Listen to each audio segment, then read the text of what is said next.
Okay, hello everybody. Today is Saturday, February the 11th, and we are going to continue in our study of understanding the chakras. And Harriott, would you like to take that away? I will, thank you. Thank you. Let us, first of all, hello everybody and welcome. Let us sit back, close our eyes, and take in a deep, deep cleansing breath.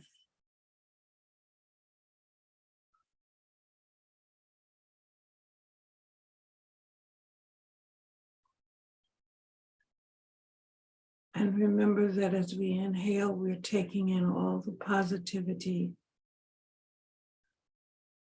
for health and well-being that the Creator has granted us. And as we let go, we're exhaling negativity. But at the same time, we're feeding the plant life that gives us the pure, clean oxygen for our well-being. And today we ask for guidance in helping us give out this knowledge about the chakras and how we can use what we have been given by our Creator to help us heal our bodies, minds, and spirits. For that, we are grateful. Open our minds and our hearts that we may accept the information that is being given us and that we are sharing with our friends and loved ones.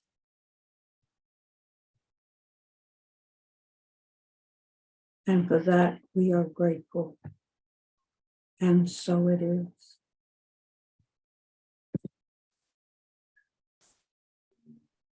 And so it is. Today, we're going to be talking about it's going to be kind of a review of the 7 chakras and the Hindu chakras, or the correlation or the parallels with the chakras, Christian sacraments, the 7 Christian sacraments, and the 7 levels of the Sephira of the Kabbalah or the Tree of Life.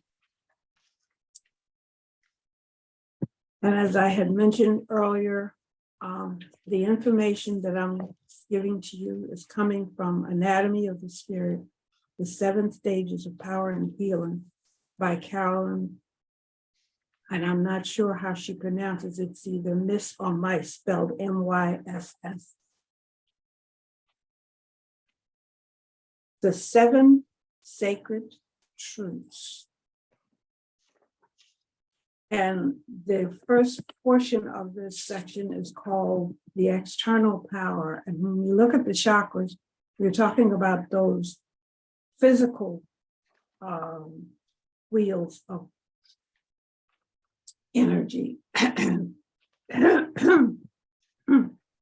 me. Level 1, the merging of the first or tribal chakra, which is the root chakra, the sacrament of baptism, and the Sephira of Shekinah. And when I checked with my personal Kabbalah, I saw that the Shekinah is the same as Malakut, which we've already talked about in our discussions on the Tree of Life. The power created by these 3 archetypal forces transmits into our energy and biological systems the sacred truth: all is one. We are interconnected with all of life and to one another. Each of us must learn to honor this truth by connecting to the energy of any of these 3 archetypal forces. We can connect to this truth. The tribal chakra resonates to our need to honor familial bonds and to have a code of honor within ourselves. You first encounter the truth, all is one, within your biological family, learning to respect the blood bond. Your family may also teach you we are all part of one divine family. All is one. In your church or synagogue,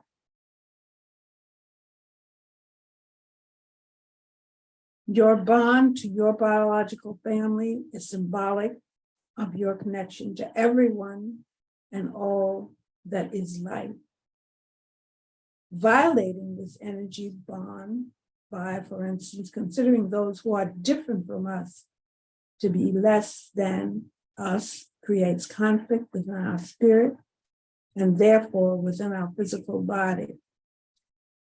And that really struck me when I was reviewing this earlier this morning, because it just goes back, excuse me, this goes back to something that we were discussing. I don't recall now if it was yesterday. No, it couldn't have been yesterday or the day before, in Gnostic, introduction to Gnostic, to Gnosis, or when we were studying our Course in Miracles a few days ago. And it just, it's just so amazing how the things we talk about in the different subjects and the different focuses all seem to come together with one, with a common bond. Accepting and acting according to the basic truth, all is one, is a universal spiritual challenge. In the actual Christian sacrament of baptism, a family makes a twofold commitment. First, it accepts its physical responsibility for the new life that has been born into it. And second, all members accept their responsibility to teach the child spiritual principles. Fulfilling these responsibilities creates a strong foundation of faith and truth upon which one can rely throughout life. For a spiritual adult, the sacrament of baptism as a symbol carries two other commitments. First, we have a spiritual need to accept fully our family of origin as having been divinely chosen for teaching us the lessons we need to learn in this lifetime. Second, we commit ourselves to accepting personal responsibility for living honorably as a member of the human tribe, for doing unto others as we would have them do unto us, and for respecting all life on this earth. By fulfilling these two commitments, we are in essence baptizing ourselves and honoring our own lives. Reneging on this commitment by, for instance, viewing our family of origin in negative terms, just depletes a great deal of power from our energy system because it opposes the higher truth within the energy system. The Sephira of Shekinah, or the Malkut, whose name means divine presence, is the divine consciousness that creates and protects the mystical community of Israel. In a more symbolic and universal perspective, the divine consciousness creates and protects all tribes of the human race. Shekinah is also the doorway into the divine. One who enters must enter through this gate. A most appropriate description as Shekinah resonates to the first or tribal chakra of the human energy system. In order to ascend in spiritual truth, it suggests we must first honor our family and all the human community. Any comments or questions?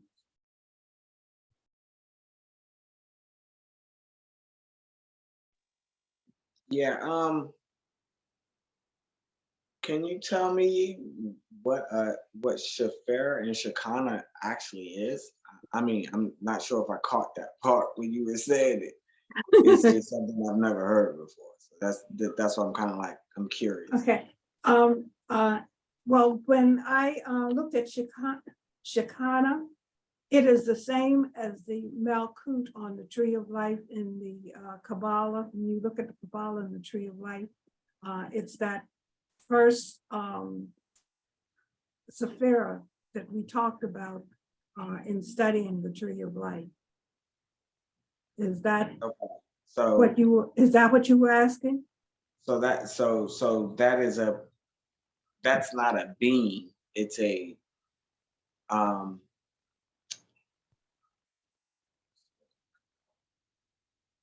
when we use the word Sephira, it's not a being, it's a plane. It's something, but it's like she's talking about the Sephiroth, okay. the Sephiroth of Malkut. Yeah, that's that is a plane of consciousness. Okay. However, Shekinah is like the feminine aspect of creation.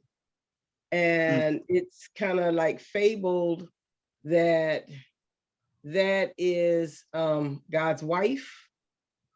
And so she kind of like handles and dictates the all things that formation, so Okay.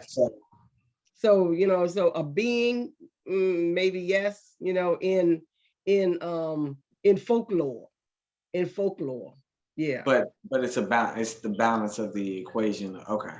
Yes. Mm-hmm. Okay.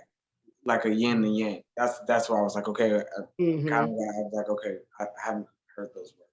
Yeah, cool. Mm-hmm. Thank you. And I think it's really interesting, really, when we've been talking about conflict here, because like when you think about creation needing a balance, that kind of like is that first concept of separateness, so that it has to, so that balance can be created, so when we and that can look like conflict sometimes, or it can lead to conflict, or conflict is resolved from that concept. So I think that this is really a good place to start. I don't know, I was having some stuff with Wise. He finally went to sleep, thank goodness. He took a nap. Pop him in there.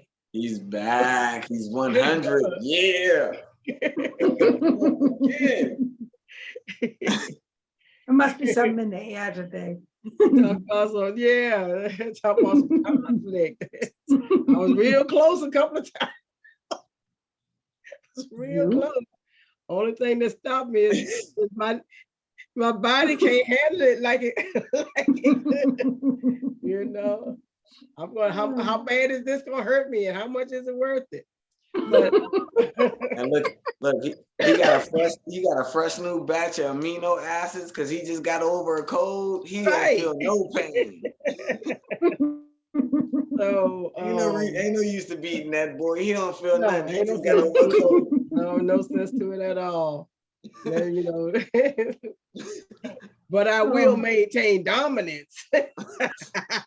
You got that right. It is cold that still outside. Belongs to me. It is cold outside. I can tell you go outside. Go ahead outside But when we think about, so I didn't really get that whole concept of baptism, and so kind of, can you explain your idea of what, or just give me a synopsis of what she said, because like I said, I was busy. Okay. when I read that, what kind of went through my mind was thinking back to my experience growing up in the church.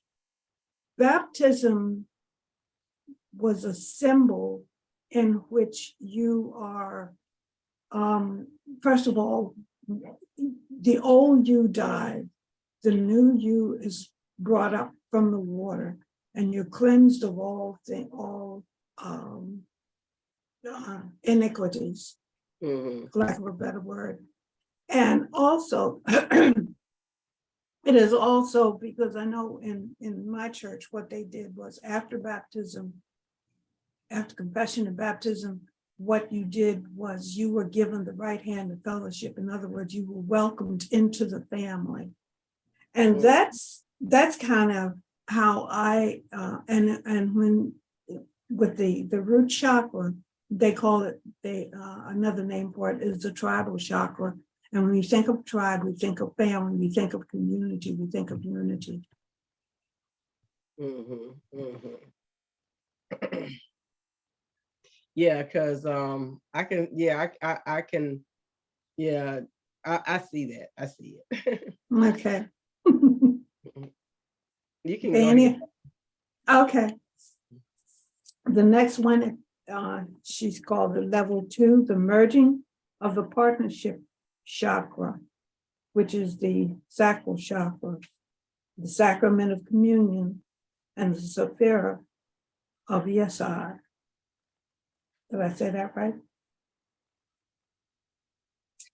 The power created by these 3 archetypal forces transmits into our systems the sacred truth. Honor one another. From the partnership chakra, we receive the power to act with integrity and honor within all our relationships, from marriage to friendship to professional bonds. This energy is particularly active because it resonates in all financial and creative activity. Integrity and honor are necessary for health. When we violate our honor or compromise it in any way, we contaminate our spirits and our physical body. Symbolically, the sacrament of communion radiates into our system for the truth that each person, quote, with whom we share a union, unquote, is a part of our lives by divine design. When we break bread with someone, we are symbolically acknowledging. Let me start that over again.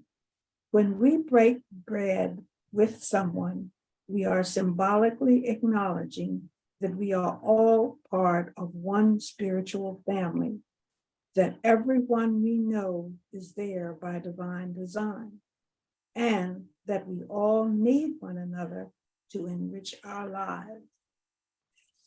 That some of these unions are painful is a necessity. Everyone in your life plays a role essential to your development. Your challenge is to become mature enough to recognize and live by this truth. It is unnatural from a spiritual perspective to view people as enemies. Excuse me for a second.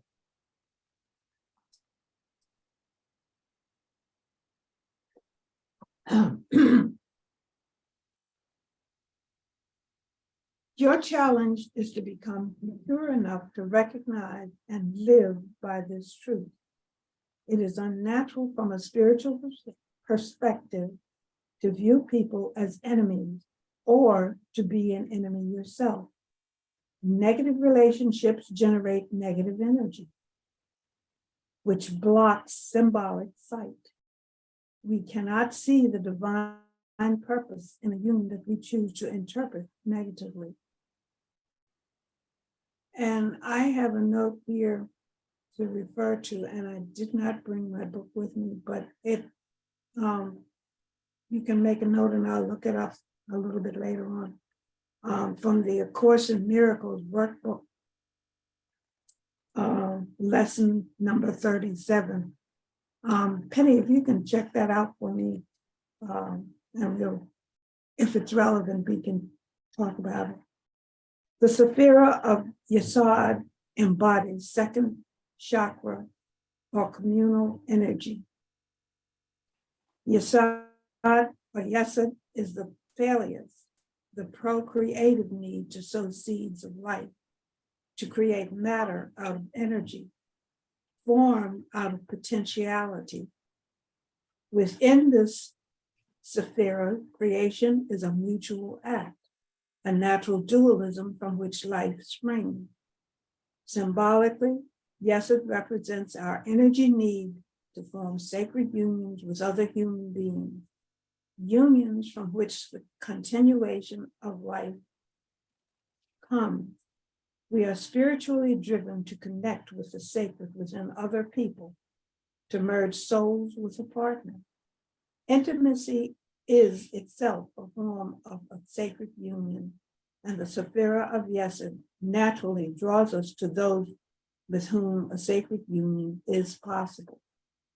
We violate our own spirits when we fail to honor our vows to others within a sacred union, or when we dishonorably break those vows. Life does sometimes require us to reconsider our covenants, and divorces in marriage as well as in other unions do occur. The act of divorce is in itself, let me start that. The act of divorce in itself is not dishonorable, but we are meant to be conscious about the manner in which we conduct ourselves during the process of recanting a vow.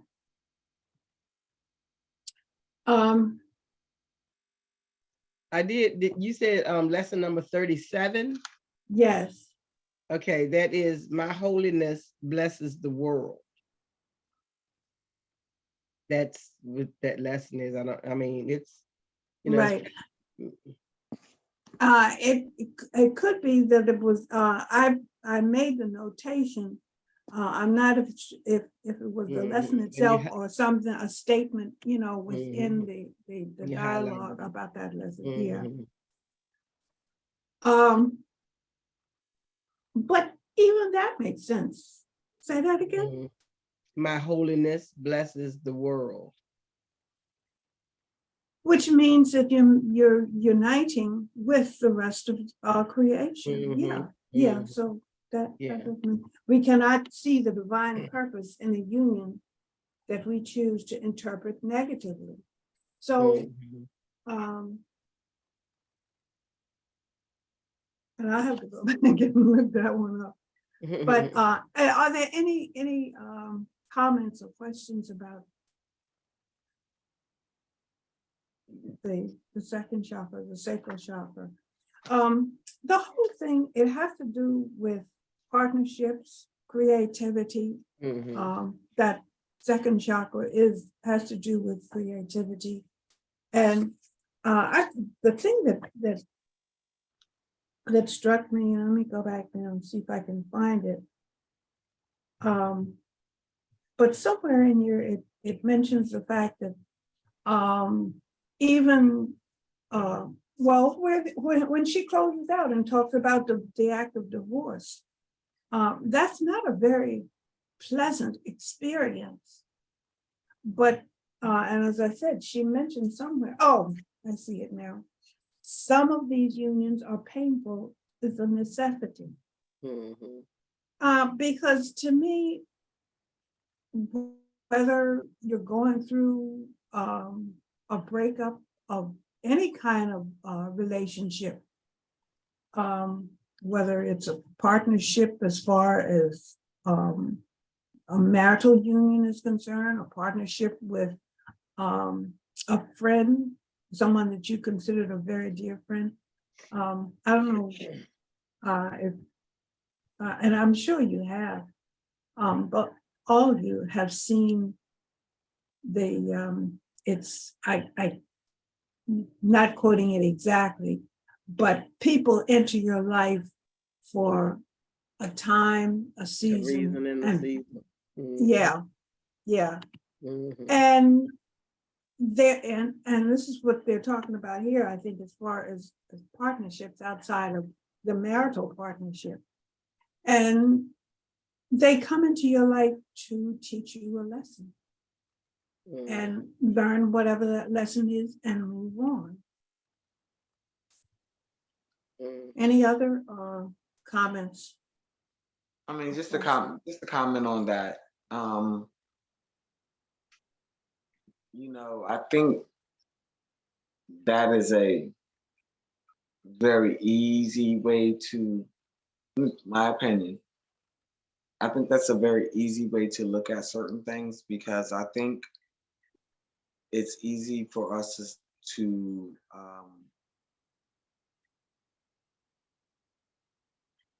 say, okay, well, this person comes into my life for a season. You know, that season may come back around. So what do you do when you've already discarded that person? So Well, I feel like, now, my opinion, I feel just like that speaking on, if that happens, just speaking um, as far as person, and what I'm saying, not to cut you off, but just speaking as far as the people, I think it's more or less speaking of the situations that we are going through and how we grow within our situations individually. right. It's Eh, so we can see people, but no one can actually walk in the same shoes that we walk into. No, We can relate no, to what an individual is going through, but behind closed doors, we don't know, and we can't be in that person's head. So I think it's more or less about teaching us how to be in our heads. I'm asking a question. I guess I forgot to say that, but now I'm asking a question, like, is it that, is it about that? Is Are we speaking more or less, instead of what we're dealing with relationships with people, or how is the relationship with ourselves first? I think that's the first thing that needs to be clarified, and that's what um, the going back. To me, that is what the root does, because I mean, you are an individual, you are one of a tribe, and your family, whether it's your spiritual family, your blood family, or your business partners, or whatever, if you are a part of them, they are going to teach you how to um, get along in the world. I mean, to me, that is the basic responsibility of family, whether it's mother and father, grandparents, aunts, uncles, and even cousins. Mm-hmm. Uh, it is there, they may not realize it, especially when you think about the cousins, because they're all, usually around the same one. And I'm thinking more first cousins than anything else. They're all, of the same generation and all, and they are there to give you that basic foundation, so that when you do go out into the world and begin to form other partnerships, and partnerships can mean love partnerships, marital partnerships, friendships. Uh, I've had friends that I've known since childhood, and we are still friends. We still keep in contact with each other. Mm-hmm. I have had friends that have, for whatever reason, has taken us in different directions, and then we reconnect. Mm-hmm. And it's amazing how that reconnection is almost as if we had never been apart for a long period of time. We just kind of pick up right where we left off the last time we were together or talked to each other. So that's my view of the whole thing. And, and in answering your question, where, you connect and then you separate and then come back together. And sometimes that separation in between the coming back together gives each of the partners an opportunity to grow and perhaps get a better understanding or a better view of where the other person, because maybe that person that you connected with earlier had something about them that just ticked you off. But in order to save, to maintain peace, you just don't think about it.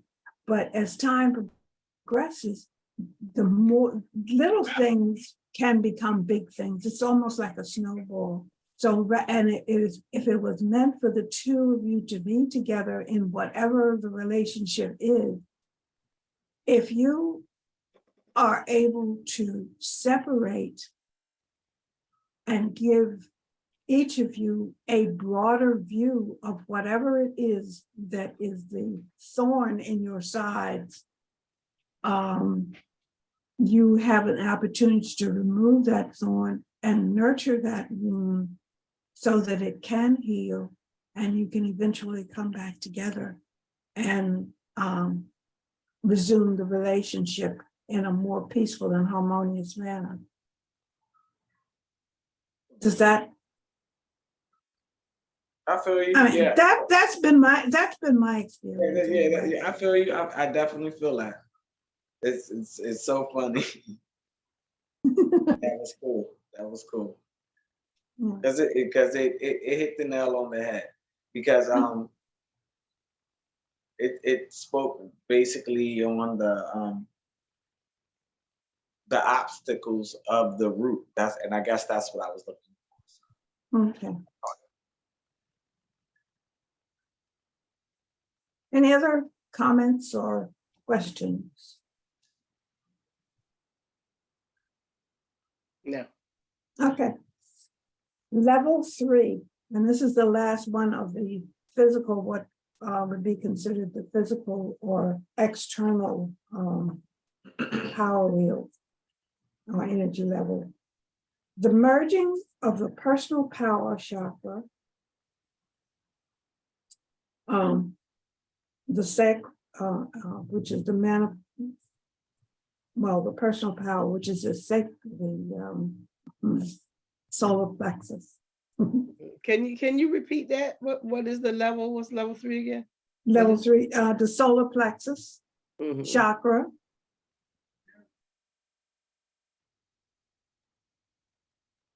Oh, you haven't gotten to that part where it's, like the joining of the partnership and, the joining into the tribe. Okay. Okay. Personal power chakra, the sacrament of confirmation, and the Sephira of Had and Neza. Remember I said because there are 10, what do you call them, Penelope? Sephira. The 10 Sephira. But they are at levels. So the third level is finds the Sephira of Had and Neza. Is that how it's pronounced? Yeah. Okay. Close enough. It has a Z in it. Yeah. Yeah. Okay. The power created by these 4 archetypal forces transmits into our systems the sacred truth, honor oneself. All 4 of the archetypal forces at this level direct us to develop self-esteem and self-respect. The chakra contains our survival intuition, our sense that protects us when we are in physical danger and alerts us to the negative energy and actions of other people. We violate this energy when we disregard our gut instincts. The symbolic meaning of the sacrament of confirmation is the acceptance of responsibility for the quality of a person we become. Part of the process of becoming conscious of ourselves is an initiation experience or a coming of age ceremony. The spirit requires such an experience or ceremony as a marker for emergence into adulthood. When this marker is absent, a conscious or unconscious negative impression or void manifests itself in psychological weaknesses. Some of these manifestations are a continual need for the approval of other people, which can give rise to unhealthy identification with with gangs, cults, or other inappropriate groups. An inability to appreciate oneself and an inability to develop a healthy sense of oneself as an individual. The ability to glean intuitive guidance from one's own spirit rests on a strong sense of self and on respect for that self. Equally significant is the role of self-esteem in healing and in maintaining a healthy body. When we lack self-respect, our relationship with others are temporary and fragile states of intimacy. We continually fear abandonment because the terror of being alone drives our actions. To confirm oneself, to consciously develop and acknowledge a personal code of honor is crucial to the creation of a healthy body. There is no health without honor. The symbolic meaning of the Sephira of Neza, is that right? Yep. Okay. Thank you. Netzach, because it has a K in it too, right? Well, and here she's just Is a spelled it C. Nezah. N-E-Z, okay. N-E-Z-A-H. Yeah, that's how she spelled it. Okay. Nizak, Netzach. Nazaha, Nazaha. Neza? Yeah. I said Neza. Yeah. But anyway, I know where you are. Okay. The power to maintain strength and stamina beyond the capacity of the physical body alone. This power awakens when we accept our life as it is. We lose this power when we focus on what is missing from life, or when we see life as empty and meaningless and need to learn to accept our personal responsibility for having created it. The symbolic meaning of the Sephira of Had is majesty or integrity, an energy that allows us to transcend the limitations of self and awaken our spiritual connection with divine authority. The energy of Had is enhanced by developing an attitude of appreciation and gratitude for all one has and for the gift of life itself. Together, Neza, or Neza, and Had are the symbolic legs of the human body. Together with the feminine and masculine energies of the third chakra, they suggest the need to create spiritual union out of internal duality, and that without self-esteem and personal honor, we will never be able to stand on our own, either literally or symbolically. Any comments or questions on that? And it's emphasized when she's talking about the third chakra, the sacral, the solar plexus. And I always think of that as that instinct, that gut feeling. When you have that feeling in the pit of your stomach, whether it's butterflies, of nervousness, or whatever it is, that is your body, your physical self, letting you know or warning you about where, about being cautious, I can say. Mm-hmm. Mm-hmm. And also it gives you that kind of sense of like grounding, because you might not be able to, you might not be able to understand what it is that you're feeling or why you're feeling it, but you're kind of focused in on that feeling. Right. And I think that's what Andre was talking about a little bit earlier. Mm-hmm. Well, ladies, with it being you all, I definitely want to do this. This is how I've been writing this this page down. Uh-huh. And it freaked me out if you can't see it. Yeah. We can. You can see it. Um, Cricket Man. it reminds me of angelic script. Yeah. Okay. I saw Cricket Man. Yeah, it reminds me so much of angelic script, Mm. and as well as where the tree of life is and how it's connecting. And I didn't mean to do this. And this is why I'm bringing it up. I didn't mean to do this. I'm just kind of like writing. I'm just pinpointing. So, however, I feel like doodling while I'm doodling and going. Okay, go back to that point. Ask the question from there. Things come out. Thank you, ladies. I am writing angelic script. Yeah, because you're expressing yourself. But it does look like the what, what's the word, Greta Germatin. It's very, yeah. I mean, it's the Yod Hey Vah Hey, where it does look like that. I have my words, but that's how it's being understood of the conversations that we're having. So this always amazes me how minds work.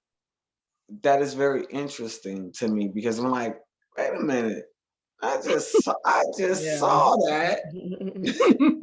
Yeah, Nana, we're talking about Kabbalah, and we're talking, and then I'm looking at it as the way that you're explaining it to me is from a feminine point of view, and kind of where I drew what I'm like documenting and how I'm doing my notes is, not necessarily from a feminine point of view, but the way I'm kind of drawing, it's a woman, and it's like, well, in my eyes. So I'm looking at it like, okay. Hold it up again.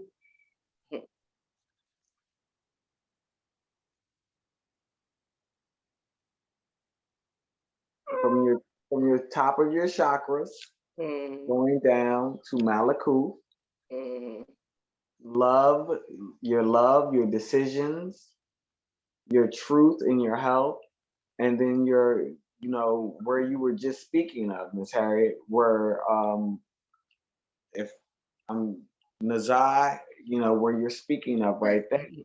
And that's how I'm just kind of just been writing it down like that. And I'm like, this is a very feminine aspect. So, and it's funny because you're speaking from a very feminine aspect, because the author is a woman. So I'm catching it from that point of view. So I just wanted to mention that. Okay. Well, thanks for letting us into your world. Exactly. Thank you. Well, one of the things that I kind of got from this this section is, honoring yourself and having self-respect. I think that today everything is so topsy-turvy. So people think that maybe, I don't know, anger is self-respect, you know, or that you have to, or maybe protection, or something like you got to protect your views, you have to protect your ideas. And I think people are getting, you know, that confused with respect. So, but if you really don't respect yourself, you're not going to respect anybody else. That So is so true. if we learn how to, I don't know, kind of, you know, I guess I guess the thing that I'm thinking of is, if we we have to make the choice every day to honor ourselves, and to honor ourselves, and to respect ourselves, and to see others the way that we see ourselves. And then we will honor other people, we will respect other people. But it takes a lot of energy. Yes, it does. Yeah, it takes a lot of energy. And I think that when we that's why I Mental say, and physical sometimes. and I think that this is what these levels are telling us, is because you know, they really are like a stair step. You know, the baptism, you join into the tribe, then you're merging into the partnership within you know, humanity. And now you really get to this place where, okay, I respect you because I respect me. You know, I'm not just respecting you because you have title, land, money, looks, whatever. This thing is that, you know, other people that you know, other people are expecting me to respect you for. I respect you because I respect myself, you know. And I think that this is where this is kind of like leading us into that, you know, into that level step by step. And these are Right. called energy levels, right? Yeah, That's what I had written down, energy levels. yeah. Mm-hmm. Any other comments? And excuse me. I don't know, something out of my throat. I don't know what it is. But she kind of at this point, she calls the other four she considers the other four levels as being internal power or spiritual. And when you look at the chakras, think of it as spiritual. And I kind of like the Hindu way of looking at it and seeing this fourth level as being the bridge between the internal and, as she has labeled it, the internal and the external, or the physical and the spiritual. And of course, the fourth level, the merging of emotional power chakra, which is the heart, the sacrament of marriage, and the sephira of Teferet. Did I say that right? Yeah. Yeah. Okay. Mm-hmm. Ooh, somebody's coming in. I got Okay. it. So Miss Harriet, we were talking about you had said something in the book as far as 10. As far as, say that again? As far as the number 10. So are we speaking of those, what you were just speaking of as far as the No, I names? said it's this is the fourth chakra. Fourth chakra. Yeah, this is number 4. If I said 10, it was a mistake. Okay, All right. that's where. Okay. And you say this is the bridge between. Yeah, I said it's the bridge between the physical and the spiritual. And when you're talking about the chakras, but she has, Carolyn Miss or Mice has considered the heart chakra as one of the internal chakras, but I like the Hindu way of looking at it as the heart Okay. being the bridge between the physical and the spiritual. Okay. Okay. Okay. I see what you're Okay. The power created by these three archetypal forces transmits into our system the sacred truth. Love is divine power. Love is letting go of fear. This energy center is the central power point within the human energy system, the symbolic doorway into our eternal world.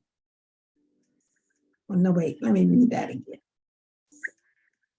This energy center is the central power point within the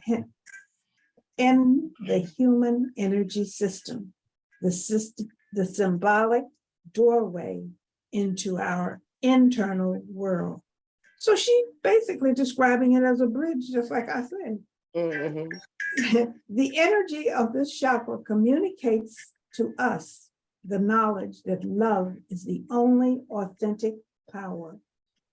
Not only our minds and spirits, but our physical bodies require love to survive and thrive. We violate this energy when we act towards others in unloving ways. When we harbor negative emotions towards others or towards ourselves, or when we intentionally create pain for others, we poison our own physical and spiritual systems. By far, the strongest poison to the human spirit is the inability to forgive oneself or another person. It disables a person's emotional resources. The challenge inherent within the chakra is to refine our capacity to love others as well as ourselves and to develop the power of forgiveness. Symbolically, the sacrament of marriage brings into our lives the need and responsibility to explore love. First, we must love ourselves, and our first marriage must be a symbolic one, a commitment to attend consciously to our own emotional needs in order to be able to love and accept others unconditionally. And I think to me, that's the key word. Learning to love ourselves is a challenge to all of us. None of us is born loving ourselves. We have to work toward it. When we neglect ourselves emotionally, we not only become emotionally toxic, we bring that toxin into all of our relationships, particularly into an actual marriage. The Sephira of Teferet, symbolic of the heart and sun within the human body, pulsates into each of us the energies of compassion, harmony, and beauty, the tranquil qualities of love. The energy radiated by the Tefra balances all the divine qualities of the 10 Sephirot. We are by nature compassionate beings who thrive in an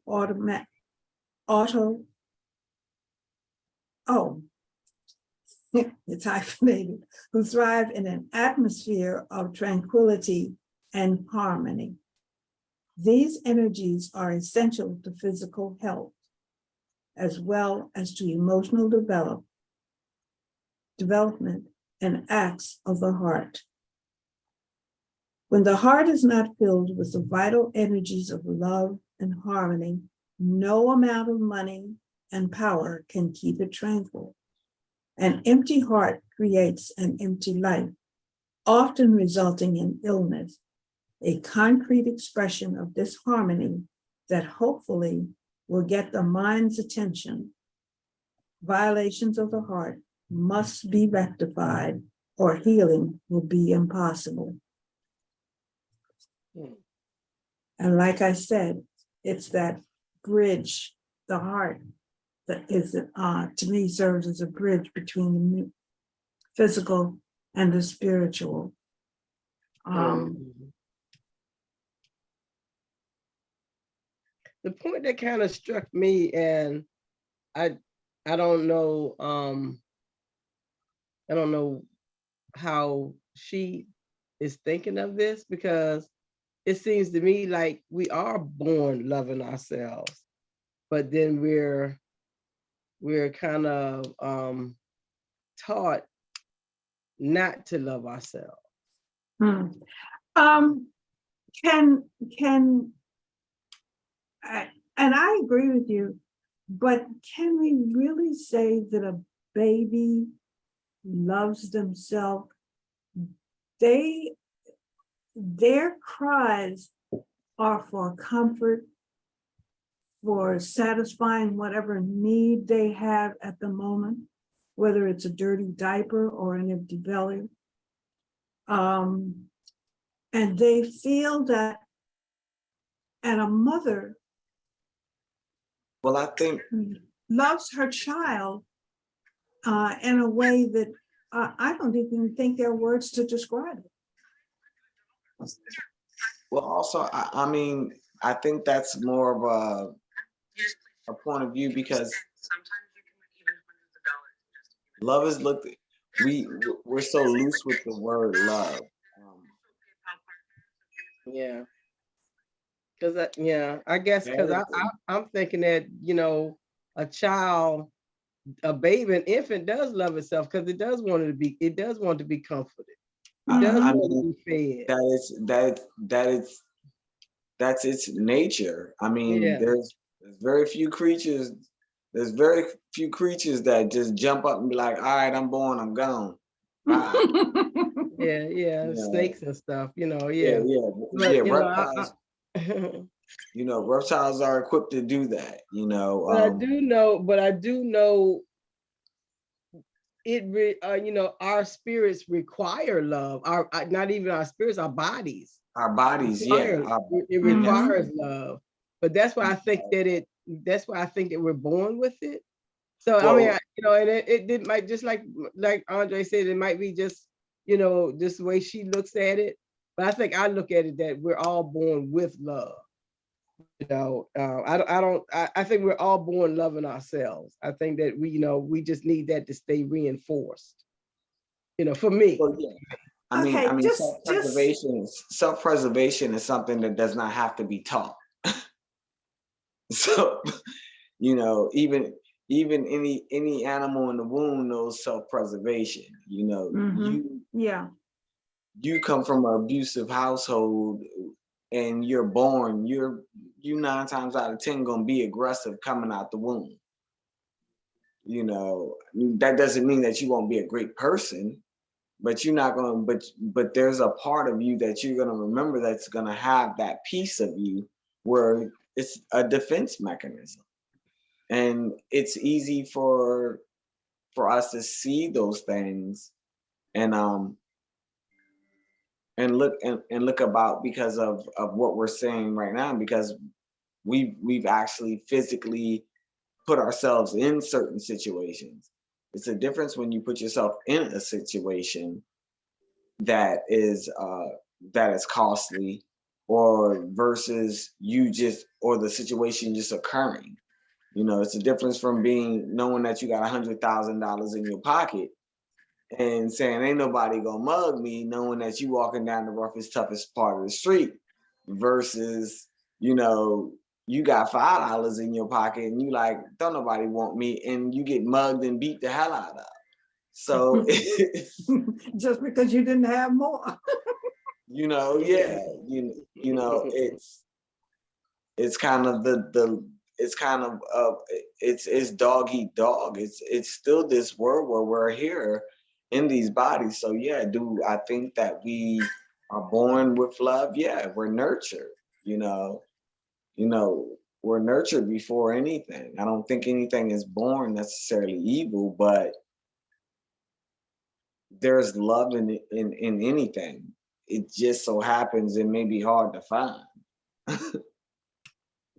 Hey, Joanne, how you? Glad you made it. How y'all doing?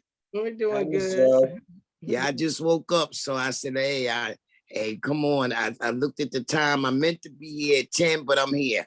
I ain't gonna You make here no now? excuses. Better late than here. never. hey, we glad to see You you. right on time, as a matter of fact. What do Am you I? think? Yeah, do you think we're born with love, or we're because one of the questions, I mean, it was the statement that the lady made was that kind of struck me, is that none of us are born loving ourselves. And I think that, I think that we are born loving ourselves, but I think we need to continue, love needs to be continued to be brought to us.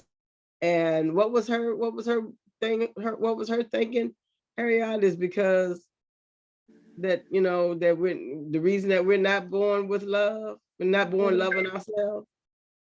So Joanne, what do you think? Do you think we're born loving ourselves? Yes or no? I think so. I mean, we have to be taught different things, you know what I'm saying? But I Yeah. just think it's human nature of like us meeting people, right? Whether we like them or not, you can feel like you have that discernment in you. I don't think people are born evil. You heard people make that statement. Right. I don't know. But Yeah. I know I had to learn to love myself a little bit Mhm. more from a younger woman. Mhm. Treat myself good. And I'm not Mhm. talking about in a vain way, y'all. Right. We know. Mhm. You Mhm. know? Because, well, that's it. That's how she starts off. She says, learning to love ourselves is a challenge to all of us. Mhm. And then she goes on to say, none of us is born loving ourselves. Okay. And what I'm looking at there is, and I'm just looking at the opposite side. Mhm. We often hear the phrase, children are taught to hate. And this is true. Because children, I mean, a child is not born hating. They're born looking for love Mhm. and feeling love, the love of their mother, the love of their father, and any siblings that they might have.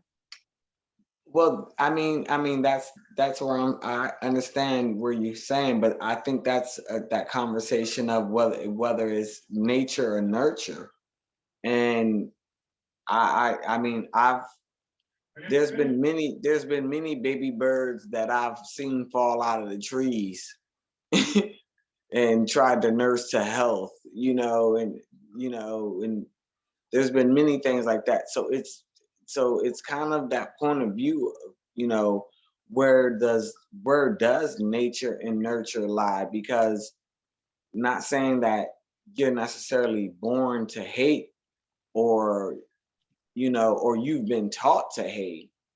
You kind of as an individual growing within yourself can kind of distinguish right from wrong. I mean, no human being likes to see the three things that we don't see, which that's why we don't deal with it, which is blood, guts, and doo-doo.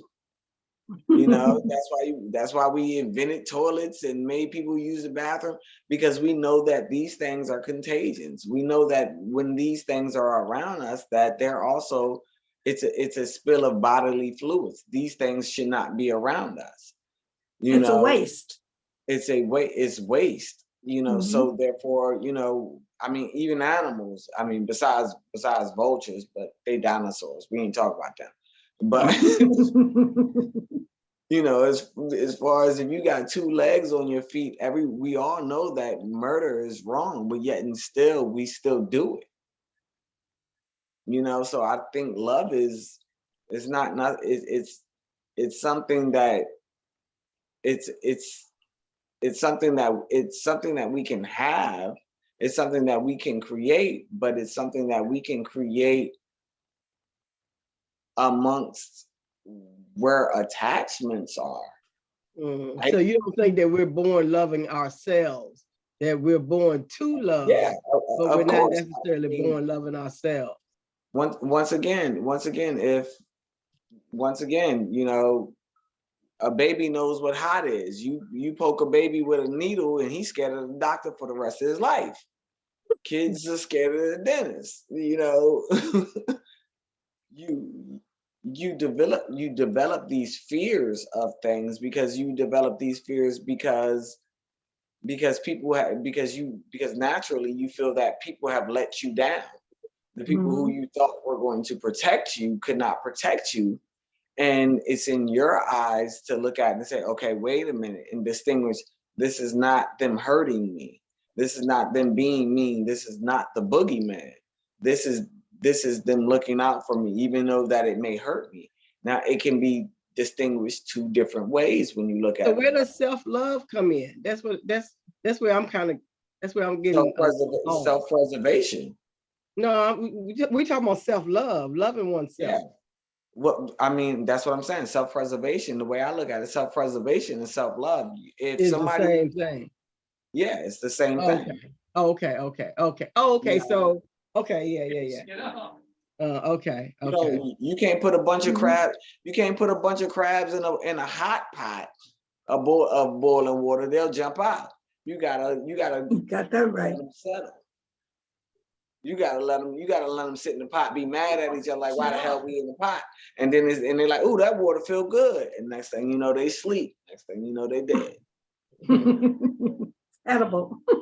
You know, but so self-preservation, all of us have everything on this plane has self-preservation.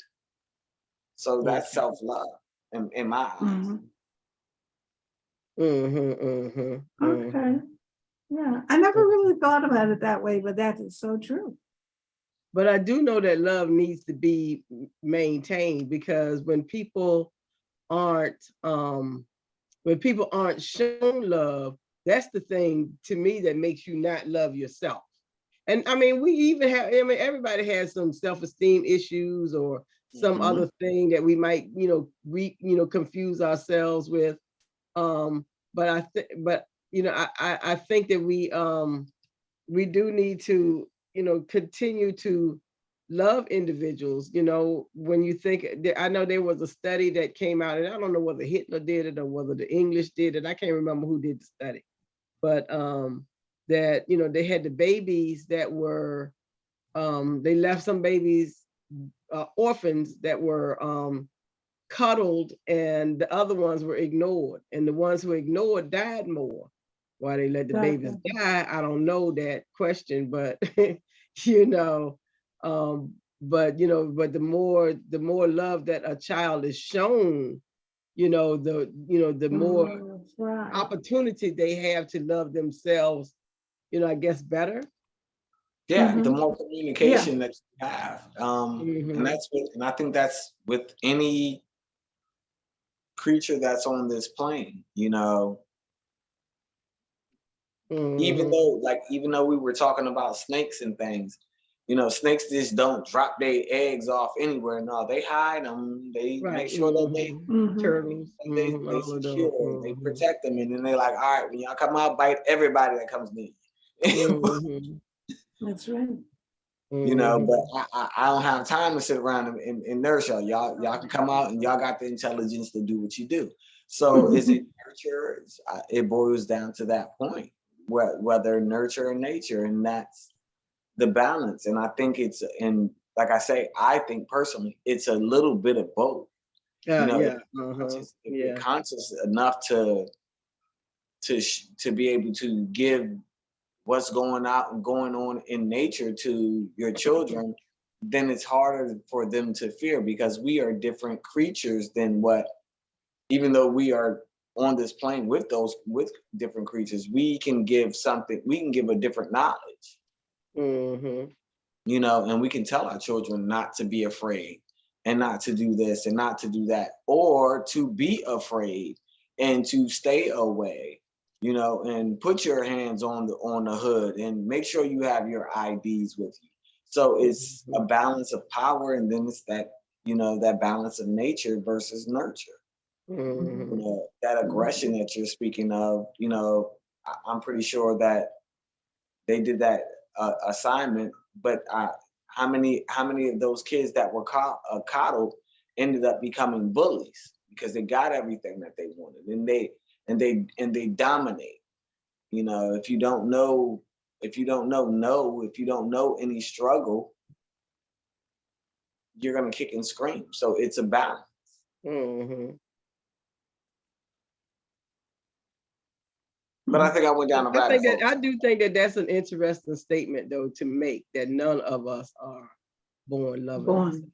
I think that's a bold statement. And I mean, she's a psychologist. I think that's her opinion too. Yeah, and she knows more about, I don't know, psychology and psychiatry than definitely than I do. So she might know what she's talking about. But I think for me, I prefer thinking that we love ourselves enough, enough to know that we need to continue to be loved. And I just It's thought a about pro- this. Could she be looking at it as what we consider unconditional love? Because I don't think a baby is born with unconditional love. Yeah. Hmm. And then, You know. then again, I don't So know, maybe because a baby is real fresh. They real that spirit is they're real fresh. they're a lot on dry their sponge. mind. They're They like got a a dry lot on their sponge. mind. Yeah. They're really bright. I They think got a that lot on their mind. yeah, I think They're- that they are so connected to the source of love that I think that they do know unconditional love. It's just that now they in this body, and now this body feels something, Well, and and I they think have we've to had that learn how to work with conversation.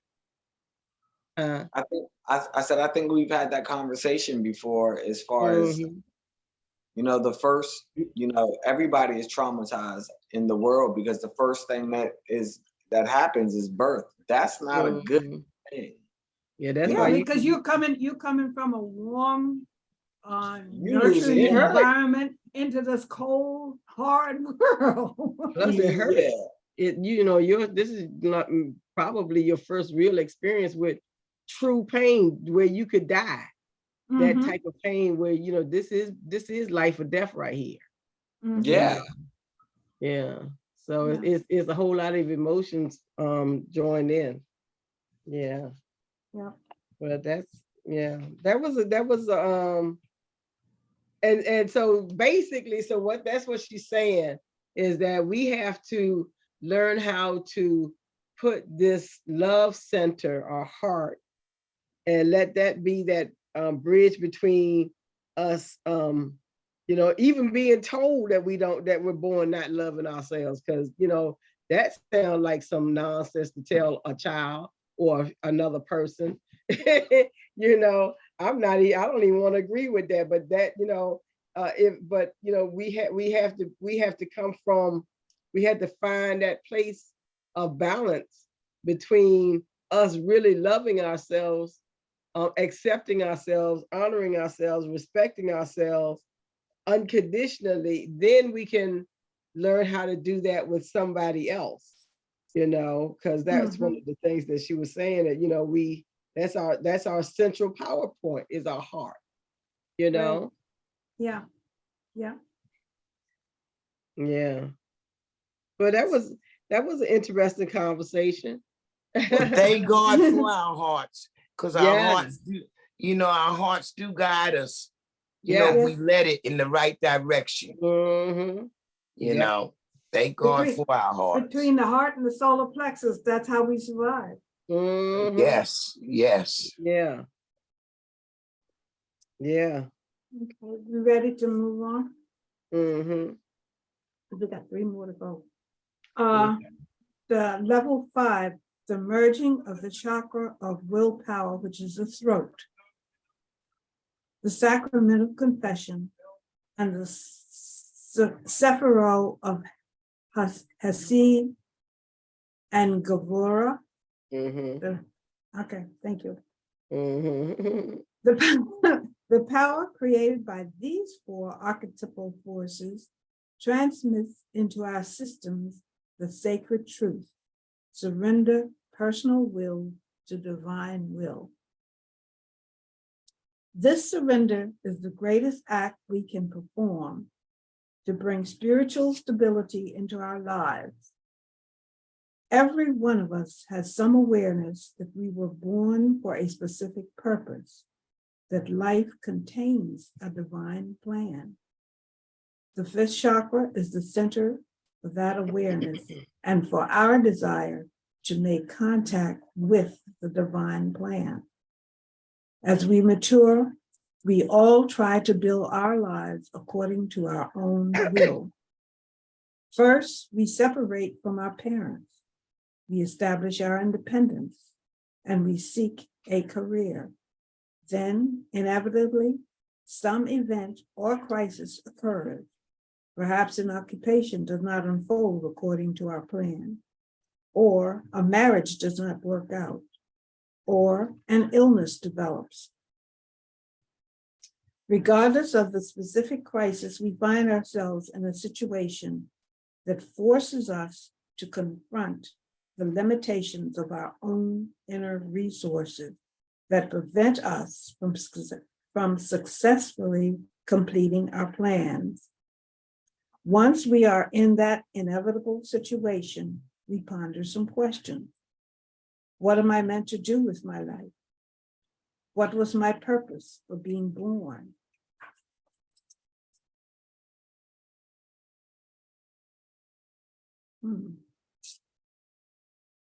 These questions set the stage for aligning our will to the divine plan, the most profound choice we can make. That one choice, made in faith and trust, allows divine authority to enter our lives and render our struggle into successes and our wounds into strengths. While we may or may not consciously desire to surrender our personal will to divine authority, we are sure to encounter numerous opportunities to do so. An incentive to make that choice lies in the life stories and life struggles of people who experienced nothing but pain and failure until they said to God, "You take over." Extraordinary acts of synchronicity then fill their lives and new relationships their hearts. I have yet to meet the person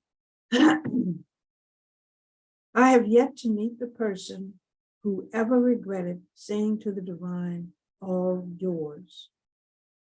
Symbolically, the sacrament of confession communicates to our systems the knowledge that it is against our natural design to distort truth. Lying is a violation of both body and spirit because the human energy system identifies lies as poison.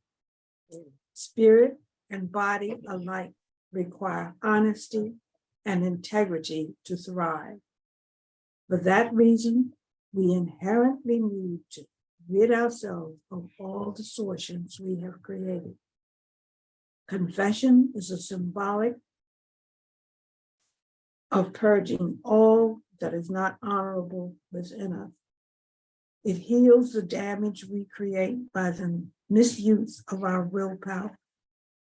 Cleansing the spirit is the most essential step in the healing process. In psychological, spiritual healing programs, such as the 12-step programs, confession and the surrender of personal will to a power greater than oneself are the very basis of success. Psychotherapy, too, is a contemporary secular form of confession. Confession retrieves the spirit from the authority of the physical world and redirects it into the divine world. From the Sephira, the Hesed, meaning greatness and love, we receive the natural instinct and spiritual directive to speak in ways that do not harm others. Communication using the quality of energy is effortless. We violate it and poison ourselves when we do not speak the truth. Indeed, we must not confess our wrongdoings to others, if doing so will hurt them further. We are meant to confess so that we can redirect our energy into positive actions and behavior and release ourselves from the burden of negative and guilt-inducing emotions. We are not designed to be critical of others or ourselves. We think ill of others only out of fear. To release words that hurt others contaminates both that person and ourselves, and our physical body holds us responsible for this form of destruction. In Buddhism, this is perhaps the precept of right speech. Our inborn knowledge of responsibility generates the guilt we often feel from our negative acts, which is why we are compelled to seek confession in order to heal. The Sephira of Gavura means judgment and power. Transmits into our energy systems the awareness that we should never intentionally judge another person or ourselves negatively. Negative judgments create negative consequences, both in the body and in the external environment.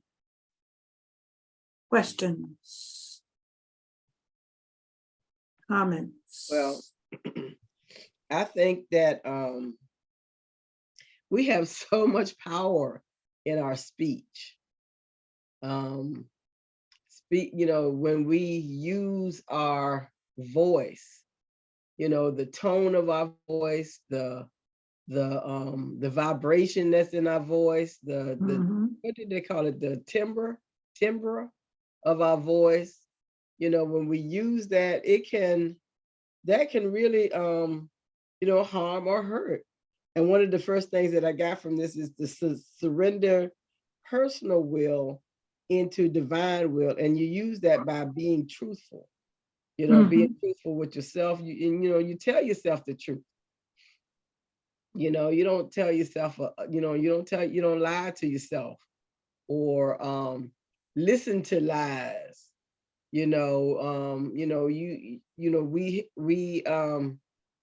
We have to live by the truth, and sometimes that takes a lot of energy too. It does. And like everything we have talked about today, it really takes focus, it takes choice, it takes energy, Yes. just to be able to live truthfully. Go ahead, Joanne. I'm sorry. Oh, no, I was agreeing with you. I was agreeing with you, I like secrets and stuff. Y'all know my situation. I appreciate y'all praying for me. T-Man, if you're not up on it, Lawan has been in and out the hospital. Yeah. Okay, but I'm gonna I talk know to you're Norman. well aware. Okay, Yeah, but what I'm saying to y'all, I can't live in them lies. I remember from my drug use as a young woman, my mother didn't want nobody to know. You have these secrets and stuff, and all it does is fester. That is so true. It festers. So I live in the truth. I'm not always right, and there is power in the tongue. There's life and death in the tongue. Oh, yes. So I'm careful how I talk. I was cocky when I was young, didn't care whose feelings I stepped on. But as you grow wiser. Some people do, some don't. Right. And I try to respect other people's feelings. Right.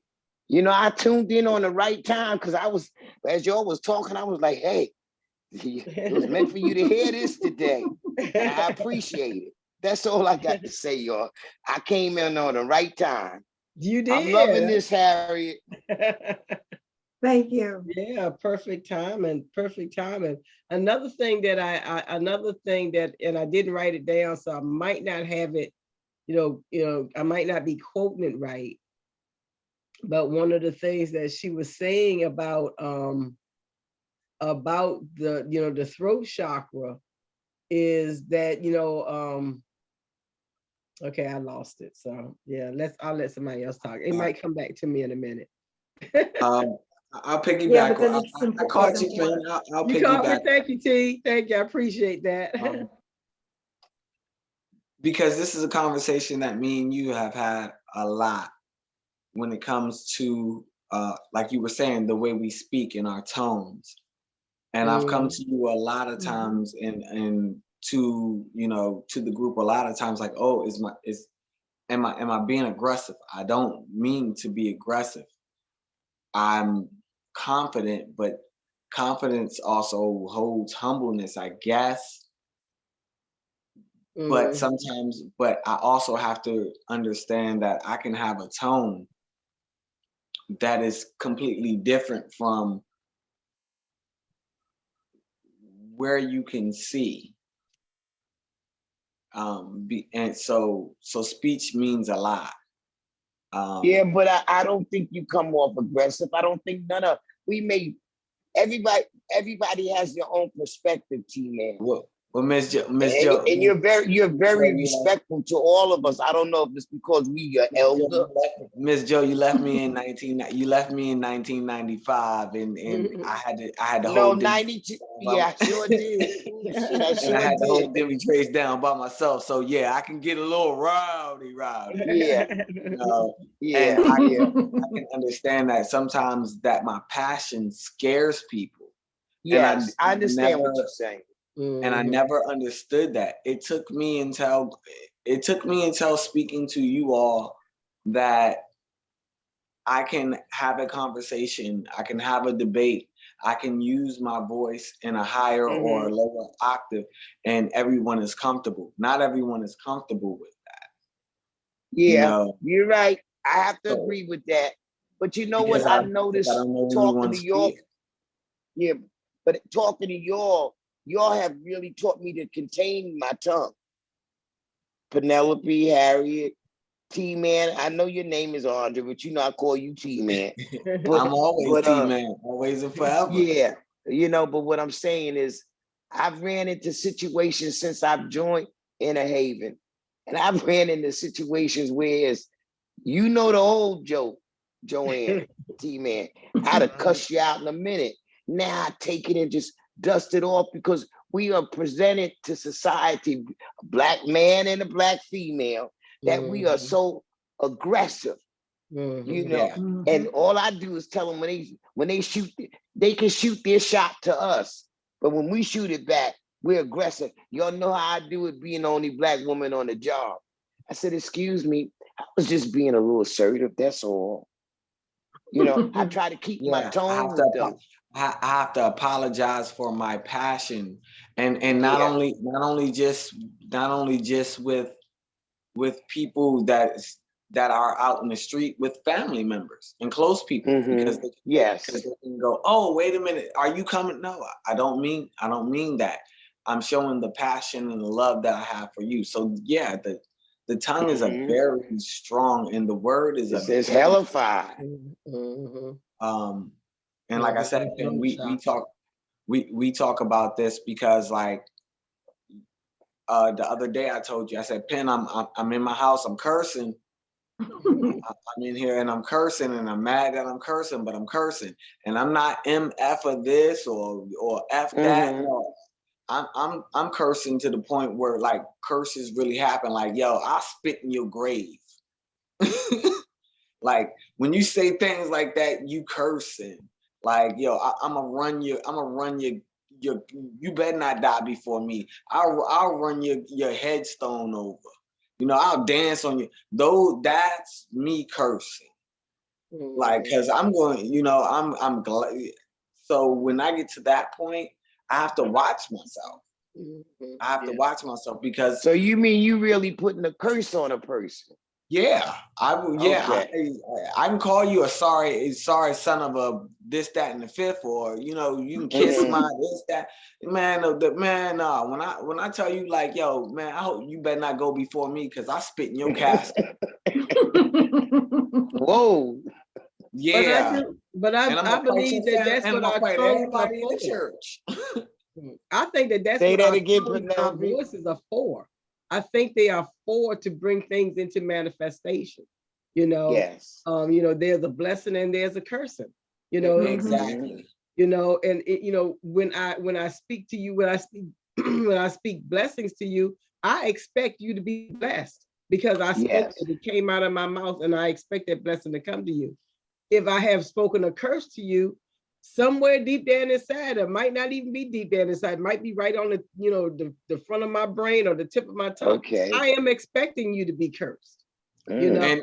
I am And I expecting better you to, be. to fall down a well or what, or, to lose a job or, for you to be, to feel the way that you have made me feel. All of those things are curses. And if I don't learn how to forgive, and I think that was also Mhm. a part of it. If I don't learn how to forgive, I will, I will just perpetuate more sadness and hurt and harm in the world. Yes. You And know, it's Yes. gonna come back to you. It comes yeah, back. It yeah, comes back. it comes back. You Yeah, know it what comes you. back. You know what you. And that's why me personally, I look at it from that. So that's a very powerful thing because our tongues are very powerful. Mhm, Our minds and our tongues mhm. are very powerful. Yes, yes. Mhm. Mhm. Mhm. So, once again, as us, we don't got no white folks on here right now. So I can say, Well, we're uh, going on YouTube, so I mean, we're going to go on watch YouTube, what so we say. you can still say what you want to say. That's my, just to let you No, know. no, You can understand it. still, No, I'm teasing. But we as the people that we are, we have to also watch what we say. oh, We have to absolutely. Mm-hmm. we have to say something and also apologize for saying it. And it should not be that way, you know. And that's whether Well, and yes, that's whether I we're understand Christian what or you're not. saying there. I like that statement, T man.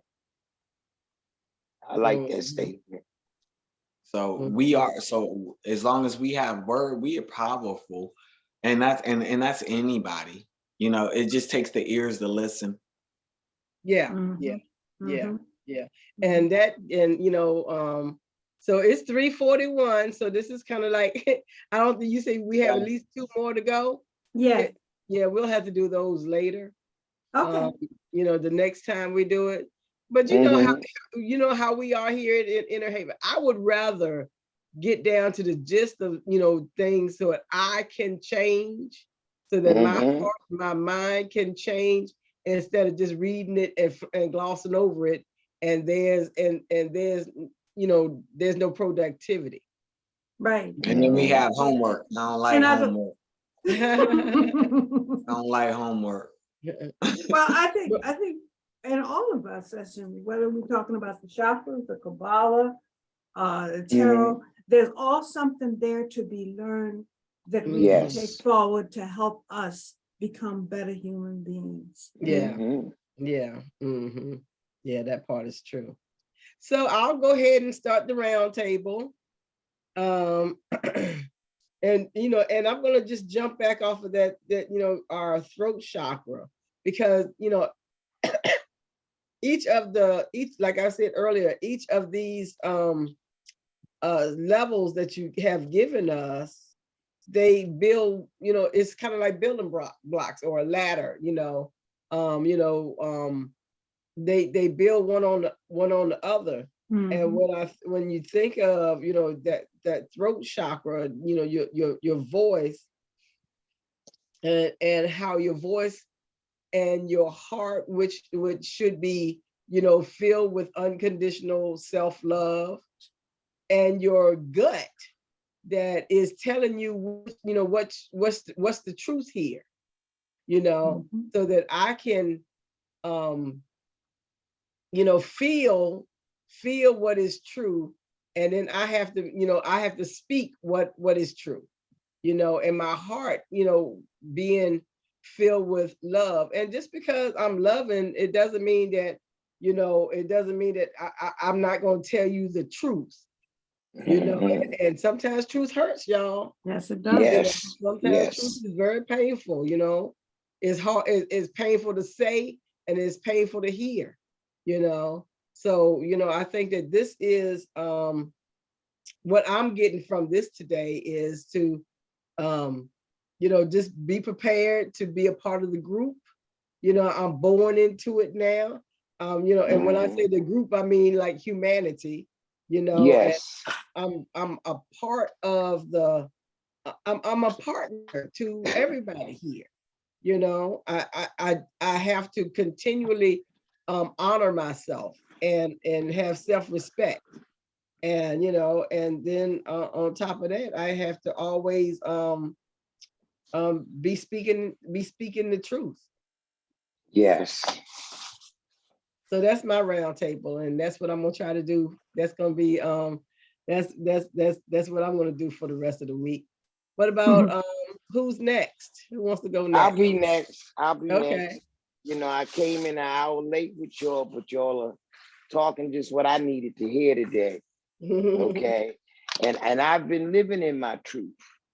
Like you said, I'm piggyback off of what you said, Penelope. Sometimes things are painful, that you don't want to say it, but it has to be said. But I'm glad that this test that I've been put through for the last couple of weeks, but I've been dealing with my head high and speaking from my heart with love. You know what I'm saying? And this is how I try to deal with everything. I don't no longer get hot-headed about things. And I appreciate that I came in. I said, oh, I ain't gonna go. And I said, no, Joanne, you just woke up. Go on. Go on and I came in on the right time. And I thank you, Harriott, for today's lesson. Thank you. Thank you. Who's next? Harriott? Andre? I gonna say y'all want me to call on y'all. Oh no, I'll take it. When we first started talking, and before we cut on the camera, I was speaking to you all, and I said, my patience has been being tested, and it was the first time, like I said, that in the age that I am, and I'm not trying to break it down in age, but I have certain things going on. So it's like, I'm 40. I don't want my patience tested about these things anymore. And I recognize that, and I understood it. And then coming into dealing with this this class and listening to everyone's points of views and breaking down other people's knowledge, I understand. I'm to the point again where I feel I'm back on my square, and it's okay for me to be agitated on this square. It's okay. That was something that I was pretty much a false for seeing me, like, please, Lord, let me come into 40, and please don't let me be agitated. Please don't let me be, but then I have to look at that and I have to say, wait a minute, I have to accept that part of me. Yeah. That part of me has also saved my life. That part of me has also been brave enough for me to be able to stand out in a crowd and speak. And that part of me, is that part where people where they know me. So why not accept that part, continue to work on that part, and the parts that I see, I can work on that on my own, and I don't have to ask those questions anymore. I don't have to ask you know, not necessarily saying I don't have to ask the elders, but I don't have to question myself. I can question myself because I am myself. Right. Mhm, Mm. So mhm. good lesson today, you know, because I'm with you, Miss Joe. I kind of needed it today because I was old school. I was ready to go in the closet and put old school, you know, old school skin on and be like, yeah, this feel good. I still fit this. Busting in the head and smacking hoes, shoot the club up. I'm ready to go. Do that. Oh, Thank you, Andre. How about you, Harriet? What did you get from the class today, and how can you apply it to your life? well, first of all, as I said when I first began this journey, I was doing it for my own personal healing, Mm. and I am just so happy that my journey has become your journey. Mm. Um, and it's just wonderful to know that I am able to, you know, in feeling my way along, I have company in the form of all You're of not you that are alone. that's right, that we are all members of the same journey. We are on this journey together. And it just makes me feel good to know that we are on the road to a healing, and that we as a group will become better members of society, and as we go through our day's journeys, our life's journeys, we are making this world a better place, not only for ourselves, but for all that we encounter and those that we don't come in direct contact with. But we on And YouTube now, so we got it. You silly. and I just want to thank all of you for for bearing with me and taking this journey with me. Thank you. Thank you. Well, oh, I already gave mine, didn't I? Yeah, I gave my. Yes, yes, you did. I gave my. Look, I'm ready to give. Unless you have some more to give I'll us. probably have a whole brand new one. But here's Inner Haven commercial. Doop, doop, doop, doop, doop. Tomorrow we'll be working with tarot. We'll be doing tarot tomorrow. Let me get my calendar.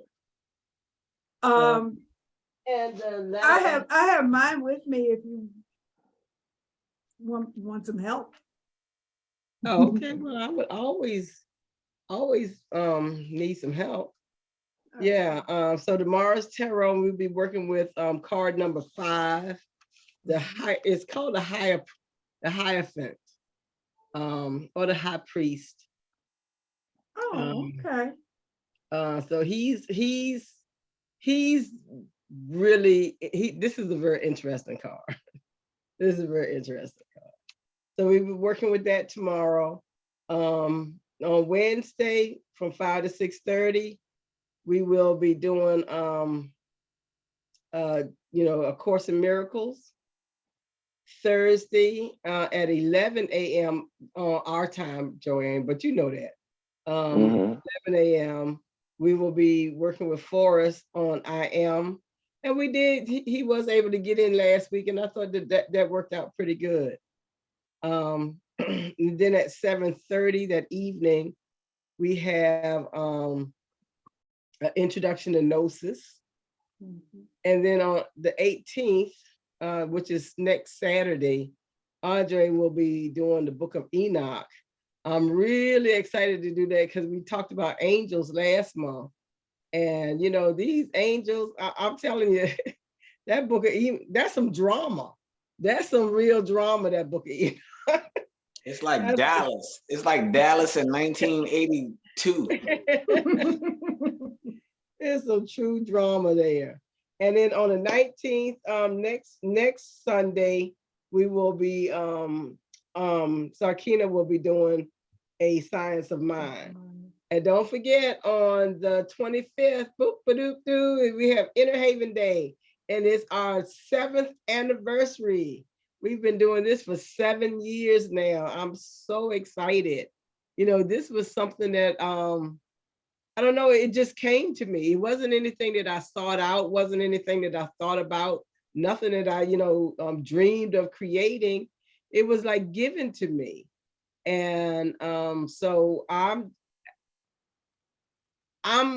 appreciate that I'm growing, and I appreciate the fact that, many of you say how, this platform helps you grow as well.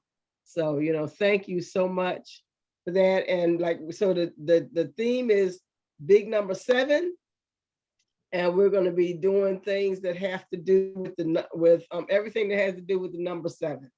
So just come on in. We will be hosting from Sandra's house. And so the time is going to be a little bit different for you, Joanne. We're doing it from 1 p.m. to 3 p.m. So I guess that will be 9 o'clock where you are. So next set on the 25th. So just kind of just kind of keep that in mind. I know it's early. Yeah, I got to remember to just mark it 4 hours behind y'all. That's all.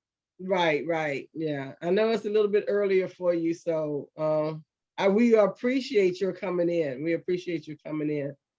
And so yeah, and and I it's potluck. If you want to bring something, or a dish or a bottle or a bag. Y'all know how we do. Y'all know how we do. BYOB. BYOB.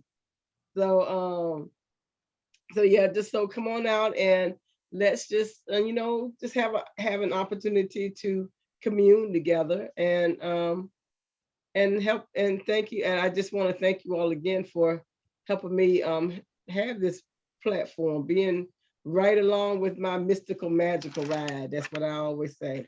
Y'all on this journey with me, and I do appreciate that. And we appreciate you. Well, that's it for today. Would anybody like to close us out in prayer?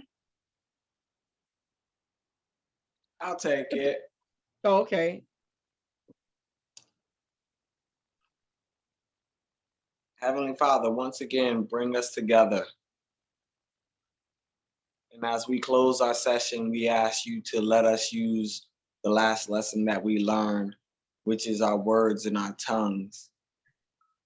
Allow us to use them for breaking through chains and breaking through barriers to get to the hearts and the souls and the minds of the people that we would like to reach.